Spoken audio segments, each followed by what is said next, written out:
श्री राम जय राम श्री राम जय राम श्री राम जय राम श्री राम जय राम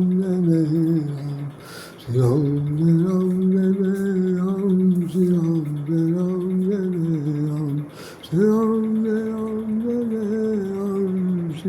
जय राम श्री राम जय राम बोले सब रामचंद्र महाराज की जय। राम धाम दा पुरी सुहावन उत्तर दिश सरजू पावन। राम धाम दा पुरी सुहावन उत्तर दिश सरजू पावन। राजा राम जानकी रानी आनंद अवध अवध राजधानी। राजा राम जानकी रानी आनंद अवध अवध राजधानी।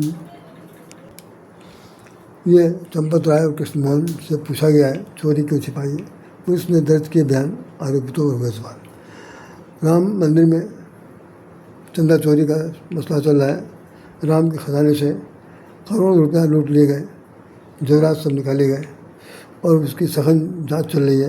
तमाम सारे आरोपित पकड़े गए हैं। उसमें टिन्नू नाम के जो यादव महोदय हैं उनको पकड़ धकड़ हुई।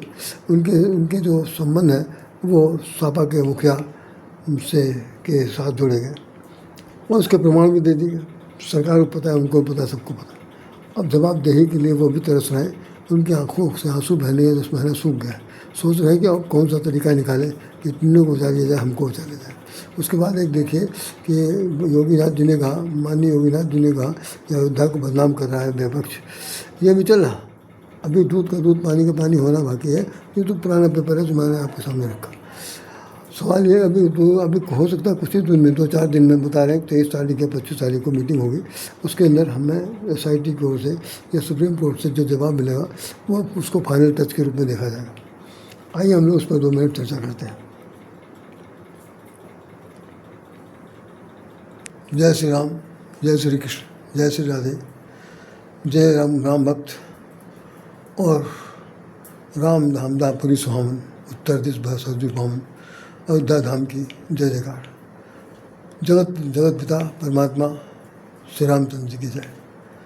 जो भी इस वीडियो को थोड़ी देर के लिए सुनना चाहेंगे उन सबके भी चरणों में नतमस्तक राय शाम आपके सामने रोजित कह रहा। यद्यपि आज का विषय मेरा बिल्कुल नहीं था।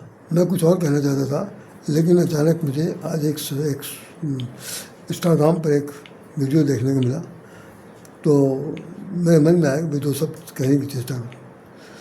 जितनी भी उथल पुथल मच रही है, सत्ता हथियाने की हो रही है, ये कड़वा सच है। याद से नहीं, जब से धरती बनी है और धरती पर राजा महाराजा आए हैं और उन्होंने राज सत्ता संभाली है तो उन्होंने कुछ दिन के बाद उत्पात शुरू कर दिया। जो निर्बल दल के राजा थे, जिनके पास कम जगह थी या जमीन ज़्यादा थी, उनको उन्होंने मार काट के उनके ऊपर कब्जा जमा लिया और उनको राजाओं को मार भाया। उनकी प्रजा उनकी हो गई। साथ साथ इस तरह से हुआ कि अपने देश की भूमि का विस्तार किया, राज्य का विस्तार किया। और आज जो लड़ाई हो रही है इसके अंदर आज मैंने देखा कि वो अमेरिका ने बहुत सी जगह पर अपने सैन्य ठिकाने बना रखे हैं। मुझे तो मैं जो आज पता चला, मैं तो समझता था कि भाई वास्तव में अभी जो सिंदूर ऑपरेशन हुआ था उसके अंदर ये पकड़ा गया था कि जो अमेरिका ने बहुत सारे हथियार जो थे वो बाइक में कंडम निकल गए। हथियार जो है पाकिस्तान को दे रखे। पाकिस्तान को उसने दिए थे कि जब कभी जब ये होगा, भारत से युद्ध होगा तो ये हमारे हथियार वहाँ काम आ जाएंगे और हम उधर निपापोती भी करेंगे। मैं भारत के साथ हूँ, मैं भारत साथ हूँ और जो हथियार होंगे वो मेरे होंगे। लड़ाई इस तरह होगी। तो मतलब ये अमेरिका की एक बहुत बड़ी कूटनीति है, बहुत बड़ी छद्म चाल है, बहुत बड़ा क्या कहना चाहिए। अब कहना तो बहुत अच्छा नहीं लगेगा कि एक बहुत बड़ी बेशर्मी की हरकत है, कुछ नहीं। तो उसमें आज ईरान पर हमले बराबर चल रहे हैं। ईरान ने उन जगहों पर आज सैन्य आक्रमण किया जो अमेरिकी सैन्य के अधिकार क्षेत्र में थे। सैनिक वहाँ पर तैनात है उनको उनके हथियार पर उसने हमला किया। करना भी चाहिए, एक आदमी को इतना मत पाओ। मुझे याद है कि इराक पर जिस वक्त हमला हुआ था, सद्दाम हुसैन को मारा गया था, तो 27 देश एक होकर के उसको ख़त्म किया था। अच्छी हरकत नहीं। खैर, तो आज इंस्टाग्राम में वो बता रहे हैं, सापा के मुखिया की धर्मपत्नी कह रही है, धर्मपत्नी ये कह रही है कि राम मंदिर पर बुलडोजर चलना चाहिए। सुन करके मैं हैरान हो गया। अब कितना सच है कितना झूठ है, इंस्टाग्राम में क्या कौन से सोच बोलते हैं, जो सोशल मीडिया का स्टोरी हुआ, लेकिन किसी अखबार वाले ने नहीं छापा, इसलिए ये अथेंटिक बिल्कुल नहीं है। फिर भी इस तरह की बातें फैला करके समाज में एक दूसरे वातावरण पैदा करना एक अच्छी बात है। थोड़ा बहुत धीरे धीरे अपने देश में जो बचा खुचा समय था उसमें राम भक्तों की संख्या बढ़ने लगी थी, तो अब इनकी आंखें फूट रही हैं, इनकी आंखों से देखा नहीं जा रहा। ये कह रहे हैं कि अगर राम भक्त ज़्यादा बढ़ा गए तो हम लोग क्या होगा, क्योंकि हम लोग तो हिंदुस्तानी हैं और ये लोग भारतीय हैं, तो और कुछ लोग इंडियन हैं। तो ये सब लोग जो है भिन्न भिन्न प्रकार के, इंडियन वाला जो है वो जो पप्पू मियाँ है, जो तथाकथित प्रधानमंत्री के रूप में लड़ रहे हैं, वो अभी संसद में बोल रहे थे, उसको हमने पास देखा टीवी में। वो कह रहे थे कि मोदी जो है चंदा चोर है। मोदी ने कहा तुरंत इनको घर यहाँ से बाहर निकालो, और जो कुछ घटना हुई उसे, ये कितना खुल्ला भाई, क्या बात है। संविधान की कौन सी चर्चा की है? जय संविधान, और एक पार्टी और है जो जय संविधान लेके चला रही, जय संविधान जय भारत, जय संविधान जय भारत। मेरी समझ में आ रहा संविधान की दुम क्या है, संविधान का मुख क्या है, संविधान किसे कहते हैं, संविधान को लेकर आज तक किसने कह दिया? उन ससुरों को नहीं मालूम कि संविधान का मतलब क्या है?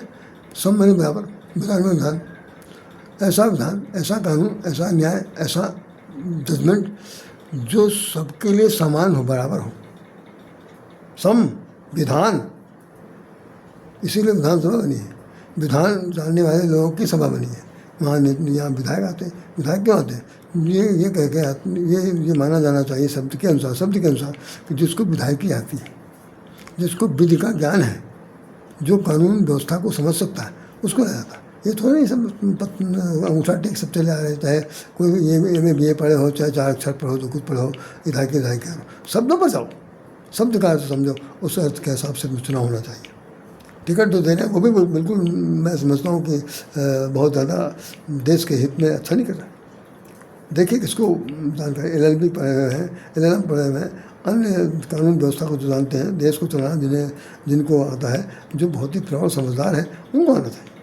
ये सब लोग जो है पैसा कमाने के लिए आए, 5-6 साल रहेंगे, अपना करोड़ रुपया अरबों रुपया ले लेंगे, उसके बाद धीरे से अगर नहीं हार गए तो उनका बंदश खाएंगे।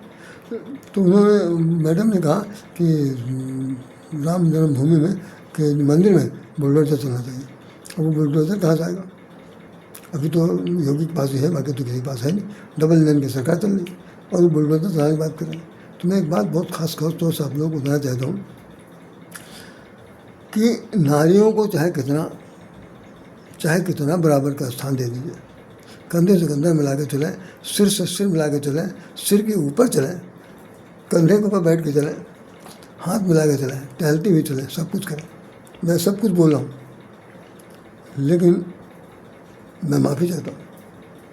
नारी शक्ति है, संवेदना है, ममता की मूर्ति है, सहनशीलता है, प्रेम की मूर्ति है, सब कुछ होते हैं। अभी ज्ञान नहीं है, ज्ञान बिल्कुल नहीं है, पढ़ाई लिखाई ज्ञान नहीं है।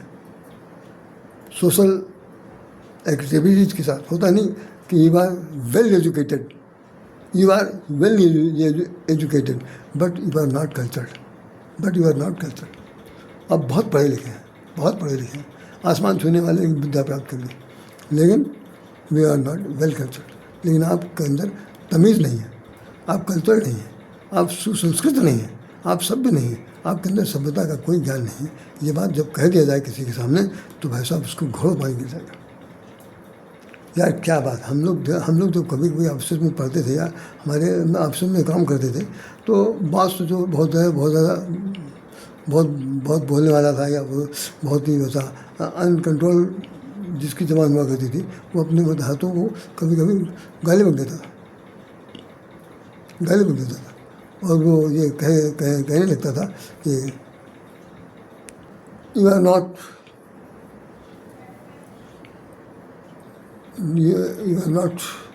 Well educated, you are not complete person, you are idiot, nonsense idiot. अधिकारी सुन के चला जा रहा, अधिकारी ने बक दिया। तो कुछ लोग तो भाई जो चमचेबाज थे तो सुन लेते थे, बाकी कुछ लोग जो होते थे वो अपना पता साहब को आए थे, भाई ट्रांसफ़र कराओ जाओ, जब तक ये रहेगा तब तक यहाँ आएंगे नहीं। भाई लड़ाई लड़नी जा सकती, मगर मुझसे बैर नहीं किया जा सकता है, क्योंकि नौकरी करनी तो भाग खड़े होते थे। तो मैं इस बात को कहना चाहता हूँ कि जब औरतों के पास इस बात का ज्ञान नहीं है, मैं आपको एक बात बहुत और चुनौती के साथ बता दे रहा हूँ कि आप विश्वास मानिए कि रावण जो है वो राम से लड़ना नहीं चाहता था, नहीं चाहता था। उसको दूर दूर तक इसका भान ही नहीं था कि भाई ये बनवासी राम आए हुए हैं और वो उनकी पत्नी साथ में आई, कुछ नहीं, वो अपना मगन।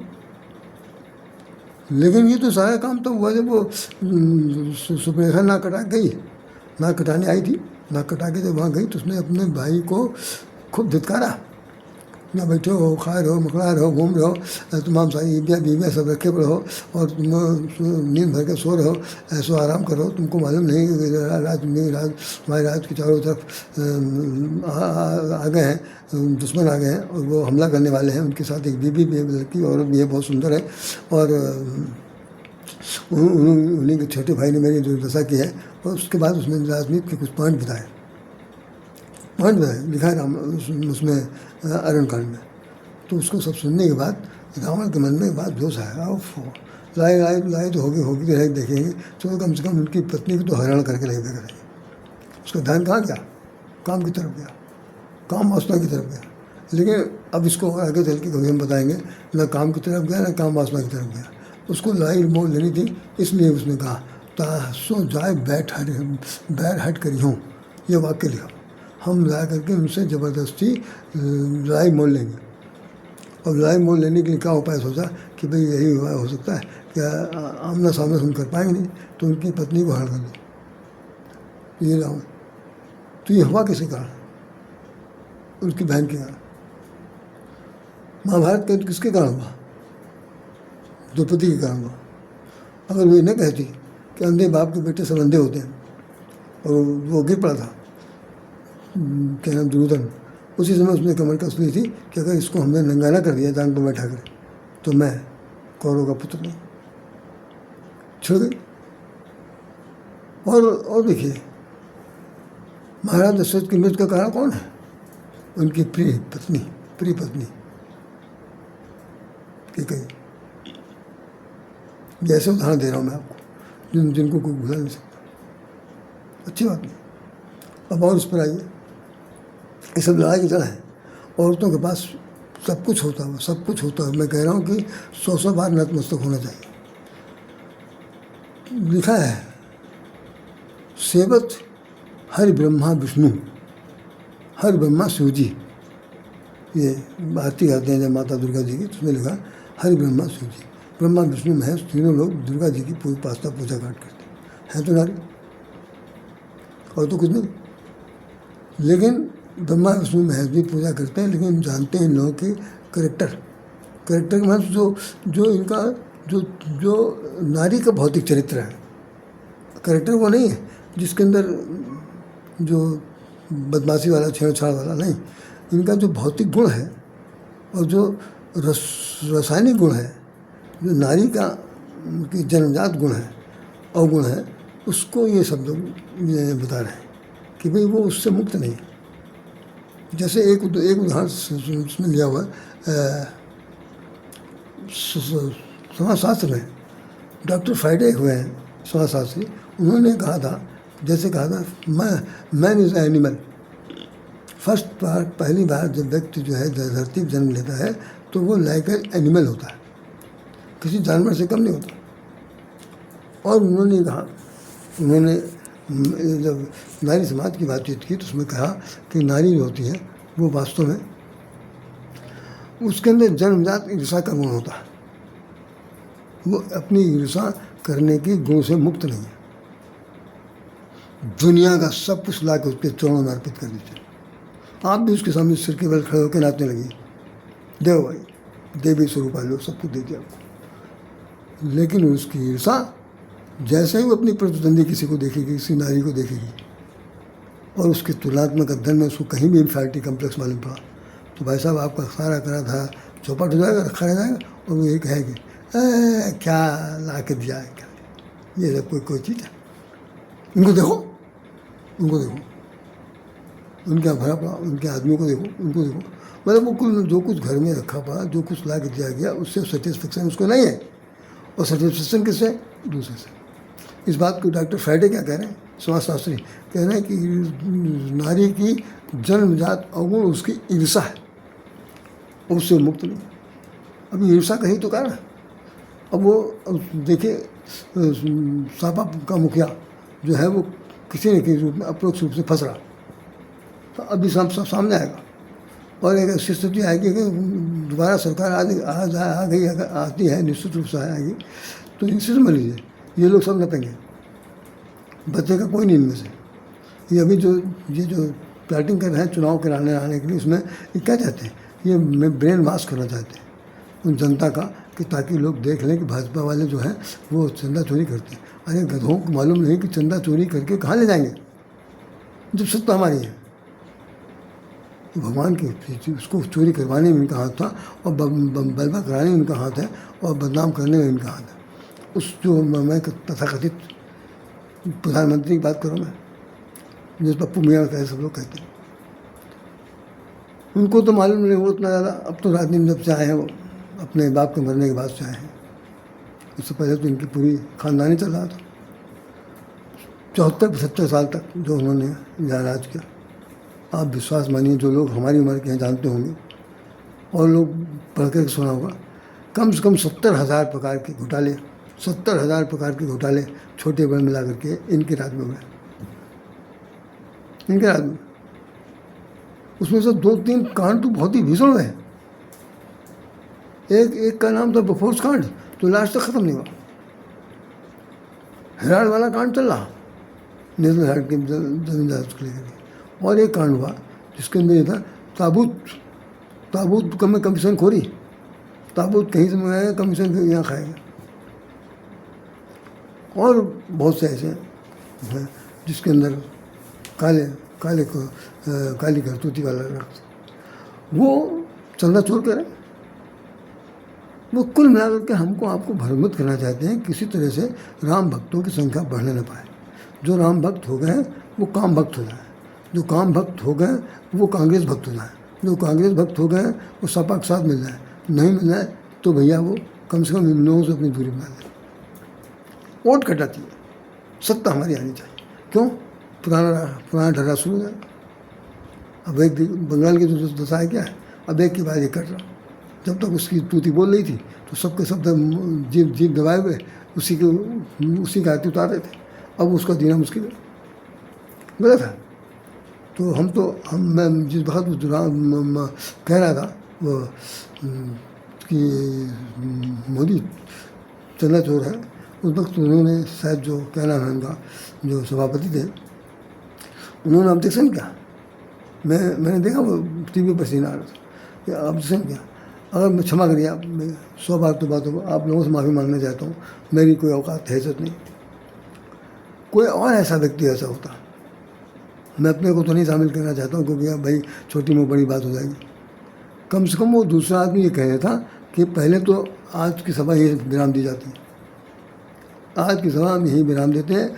और जिस वक्त उन्होंने शपथ ग्रहण किया था, शपथ ग्रहण वाला पत्र लिखवाइए और पूरी बड़े सभा के सामने वो पत्र पढ़ के दिखाएं कि उसमें ये क्या लिखा है जो संवैधानिक है और ये असंवैधानिक है। कि ये क्या सत्ताधारी को चंदा चोर कहा जा सकता है? आपको ऑब्जेक्शन है? ऑब्जेक्शन की पूरी लिस्ट लाए, दे दीजिए, पढ़ के सुना दीजिए, उत्तर आपको मिलेगा।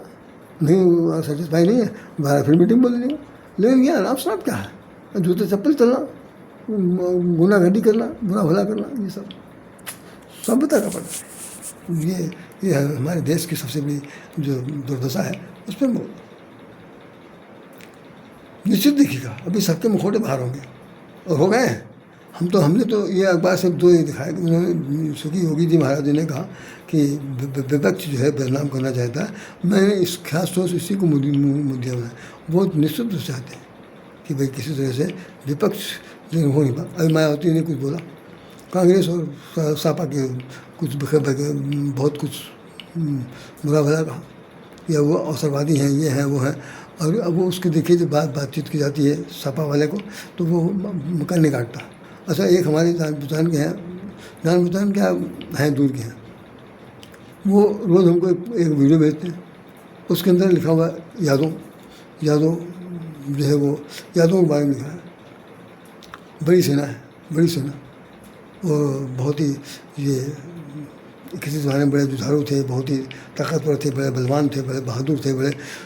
मैं इसको 2,00,000% कह दे रहा हूँ, प्रतिशत कह दे रहा हूँ। बिल्कुल सच है, बिल्कुल सच है कि पूरे भारतवर्ष में द्वापर युग में एक बार महाभारत युद्ध के बाद यहाँ पर यादवों का ही रास्ता, यादवों का ही रास्ता। और आपको जानकर आश्चर्य होगा, श्रीमद् भागवत उठा के देख लीजिए, उसके अंदर लिखा हुआ कि एक नील केवल सैनिक थे वो राजा उग्रसेन के पास, जो उसका कंस का बाप है। एक नील कितना हुआ? पदम 10 पदम, नील 10 नील। तो इतने तो सिर्फ सेनाएं थी, तो यादव कितने थे, जनता कितनी थी, राजपाट कितना था, सब लोग थे। लेकिन मरे कैसे? अपने ही हरकत से सब मारे गए। दुर्वासा ऋषि ने श्राप दे दिया। जो वहाँ पर सत्यभामा नाम की जो महिला थी, उससे जो बच्चा पैदा हुआ था, उसने अपने पेट में एक वो कोई यंत्र बांध दिया था और पेट फुला लिया, औरत बन करके गया दुर्वासा के पास। ये भी कहा था कि भगवान ही थे, परीक्षा लेने आए। तो वहाँ आकर दुर्वासा ऋषि से कहने लगा कि जरा महाराज बता दीजिए कि मेरे पेट में बच्चा है, इसमें लड़का होगा कि लड़की होगा। दुर्वासा ऋषि के बारे में कहा जाता है वो बहुत ही क्रोधी थे, बहुत ही शराबदाता थे। उनको तो हमेशा मुंह पर चढ़ा रहता था कुछ ना कुछ कहने के लिए। तो उन्होंने कहा ऐसा है कि न लड़का होगा न लड़की, इसमें से जो निकलेगा उसी से तुम्हारा युद्धबंध खत्म हो जाएगा। और वो यही हुआ। पुष्पर यहाँ कुरुक्षेत्र के पास कोई एक जगह है, वहाँ पर मेला लगा यादवों का। और यादवों के मेले में सब लोग वहाँ गए, छक करके वहाँ पर खाया पिया, शराब पिया। ऐसा उसी में लिखा, मैं तो जानता नहीं भैया, लिखा। तो भाई वहाँ बाद में भी आपस में वो लोग लड़ने लगे। तो क्या हुआ कि जो तालाबों में वो जो कुछ होता है, जो सरकंडी कहते हैं, जिसके हाथ लगते से हाथ कट जाता है, और वो श्राप के द्वारा पैदा होता, उसी को ले करके एक दूसरे को इस तरह से मारा कि सब वहाँ लाशें बिछ गई, खत्म हो गए। और जो बच गए भाग पाए वो भारत के कोने कोने में फैल गए। जो कोने में फैल गए उसमें कोई हड्डी बन गया, कोई रेड्डी बन गया, कोई शेट्टी बन गया, कोई किसी और नाम से जाने लगा, कोई राव बन गए, कोई महाराव बन गए, कोई राय बन गए, कोई यादव बन गए, कोई मंत्री बन गए। इस तरह करके सब लोग नाम बता करके अपने आप को उस द्वापर से लेकर यहाँ तक ले आए। अब जो लोग बचे खुचे हैं वो नाक ऐठ रहे कि मेरे ठीक है आपके बराबर, लेकिन वो समय था, अब वो समय नहीं। अब यादव लोग जो हैं अपनी छवि को सही ढंग से सजा नहीं पा रहे, अपनी छवि को वो किसी तरीके से मजबूत नहीं कर पा रहे। यादव लोग जो कुछ भी कर रहे हैं अब वो मुसलमान हो रहे हैं। उनके दिमाग में मेरी तो समझ में नहीं आता कि यह कहाँ से गया, कि अपने वंश को ही अगर उत्थान ले आते तो भी कोई बुरी बात नहीं थी। लेकिन नहीं साहब, वो मस्जिद वहीं बनेगी, बाबरी वहीं बनेगी, मुसलमान वहीं रहेंगे, टोपी हम वहीं रखेंगे, हम वही करेंगे। अब तो समझ से बाहर है भाई, क्या बात है। चलो भाई, वो जाने, उनका काम जाने, मेरी बला से मैं इन सब के बारे में स्पेशल नहीं फंसना चाहता। लेकिन आज जो ये बात कही गई कि मंदिर को बुलडोजर चला दिया जाए, ये उस नारी की तरफ से कही हुई जबान मैं समझता हूँ कि इसे वापस ले जाना चाहिए। कोई जबान तो काट के फेंकेगा नहीं, लेकिन गलत कहा। जिन लोगों ने सुना हो या देखा हो वो जानते होंगे। हमने भी देखा, लेकिन देख करके मैं उसके प्रमाण नहीं दे सकता, प्रमाण बिल्कुल नहीं दे सकता, क्योंकि ये हमारे हाथ में नहीं है। निकला। तो हमारा कहने का मतलब है कि जितनी समाज में जितनी भी बुराइयाँ फैलती हैं या आदमी आदमी आपस में लड़ मरते हैं, तो उसके बीच में बुद्धिमान औरतों का बड़ा हाथ होता है। औरतें चाहे तो घर बना दें, औरतें चाहे तो घर बिगाड़ घर दें, औरतें चाहे तो कुछ भी कर सकती हैं। इसीलिए लिखा है रामायण में, मैं इसी दोहे के साथ खत्म कर रहा हूँ, कहाँ ना भला कर सके। अब इसमें पढ़े लिखे ना पढ़े लिखे दोनों का नाम है। कहाँ ना भला कर सके, कहाँ न सिंधु समाए, कहाँ न पावक जार सक, कहीं जग काल न खाए। गोस्वामी जी ने कहा कि संसार में ऐसी कौन सा ऐसा काम है जो औरत जात नहीं कर सकती। कहाँ न अबला कर सके, नाम तो अबला है लेकिन है बड़ी सबला, बहुत अबला, अच्छों की नाक रगड़ा देती जब अपने पे उतर आती। तो कहाँ न अबला कर सके, कहाँ न सिंधु समाए, समुद्र में क्या चीज़ समा नहीं सकता, पूरी धरती डूब जाती, जब 3/3 पानी तो डूबी है ही, अब उसमें क्या करना। तो कहाँ न सिंधु समाए, कहाँ न पावक झाड़ सक, एक आग की एक छोटी चिंगारी जंगल में दावा न जला सकती है, पूरे जंगलात खत्म कर सकती है, पूरे विश्व को जल के भस्मसात कर सकती है। तो उन्होंने कहा कि कहाँ न पावक, अग्नि क्या चीज़ नहीं जला सकती, सबको भस्मसात कर सकती है। और उसके बाद कहा ये तीनों लोग किनारे कर दी जरा। चौथे महाराज जी से पूछ लीजिए कि कहीं तक काल न खाए। इस संसार में ऐसा कौन व्यक्ति है जिसको मौत नहीं खाती। मौत किसकी नहीं आती, कौन नहीं मरता, किसको मौत छोड़ देती, सबकी तो मौत होती। तो ये चारों चीज़ें जो हैं इतनी ज़्यादा, इतनी आक्रामक हैं, इतनी सशक्त हैं कि अग्नि हो गई, धरती हो गई, अग्नि हो गई, समुद्र हो गया, अबला नारी हो गई और शाश्वत काल हो गया। तीनों से तुलना की गई, इन चारों की तुलना एक दूसरे से की गई है कि ये भैया बहुत ज़्यादा पराक्रमी है और इनसे बाल बचो तो भी सही है, नहीं तो ठिकाना मिलने वाला नहीं। तो मैं यही कहूँगा कि रात की तो स्थापना क्या होगी मैं तो नहीं जानता, लेकिन राम मंदिर के बारे में कोई बात गलत सलत कहना ठीक नहीं है। और मैं किसी का पक्षधर नहीं हूँ, न मैं मोदी से कोई ज़्यादा संबंध जानकारी रखता हूँ, न इस पार्टी से। लेकिन जो बात सुनते हैं, पढ़ते हैं, जानकारी रखते हैं, उसी को मैं इस विषय में अपनी सब प्रतिक्रिया में कह सकता हूँ, कहते हुए कहना चाहता हूँ कि आदमी कुछ बोलने से पहले ज़रूर थोड़ा देर के लिए लगाम लगानी चाहिए। ऐसा नहीं करना चाहिए। संविधान की बात करते हैं, संविधान में ऐसा कुछ नहीं लिखा हुआ कि जिसको पढ़ने के बाद आदमी जो है वो आए बाएँ बकना शुरू कर देंगे। तो वो सज्जन जिनका मैंने नाम लिया वो हमारे पास संविधान के बारे में भेजते हैं। 1-2 बार तो मेरी उनसे बातचीत बहस हो गई, लेकिन मैंने फिर बाद में काट दिया। मैं ज़्यादा बोलता नहीं, क्योंकि न वो हमको समझा सकते हैं ना हम उनको समझा सकते हैं। तो जबान से जबान कट नहीं सकती। बेहतर यह है कि भैया हम तुम चुप रहो चाहे नहीं।